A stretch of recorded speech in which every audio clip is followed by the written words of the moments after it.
Hello, নমস্কার। আপনারা কে কেমন আছেন? আশা করি সবাই ভালো আছেন। ভালো থাকুন, সুস্থ থাকুন, ওইটা ঠাকুরের কাছে প্রার্থনা করি। আজকে রান্নাঘরে চলে আসলাম।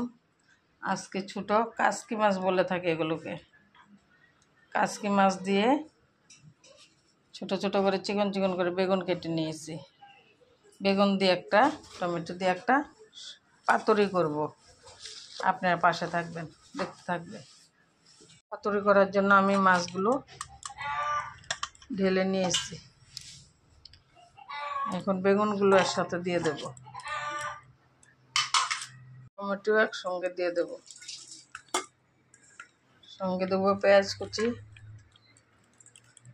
এখানে রসুন বাটা, পেঁয়াজ বাটা দিয়ে দেব,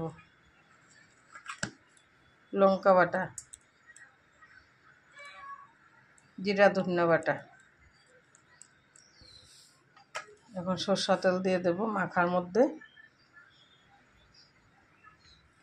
স্বাদ মতো নুন দিয়ে দিলাম,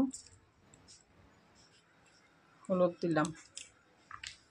এখন সবগুলোকে এভাবে মেখে নেব হালকা হাতে।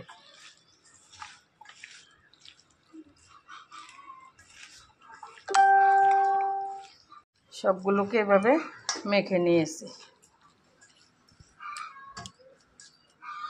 এখন কড়াইতে তেল দিয়ে দিলাম। অনেকে পাতুরি পাতার মধ্যে করে, আমি পাতার মধ্যে করবো না, আমি কড়াইতে দিয়েই করবো।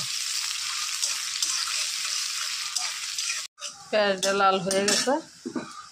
এখন এর মধ্যে যা মেখে রেখেছিলাম সবগুলো দিয়ে দিলাম।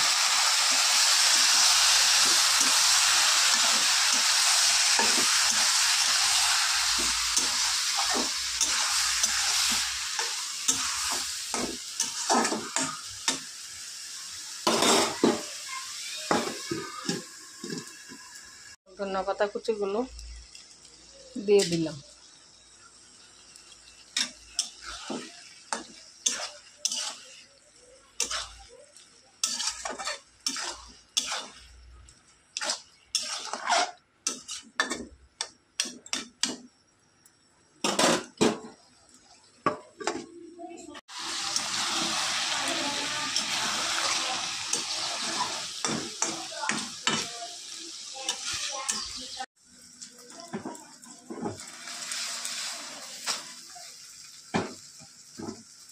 মাছের পাতুরিটা হয়ে গেছে, গুঁড়া মাছের।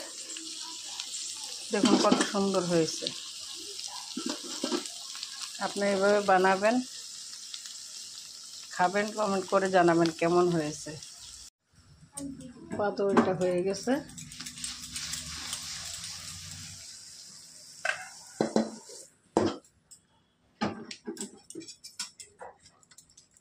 এভাবে করবেন, খাবেন, কমেন্ট করে বলবেন। খুব টেস্টি হয় খেতে। এক গুঁড়া মাছের পাতুরি দিয়ে খাওয়া যায় সব ভাত।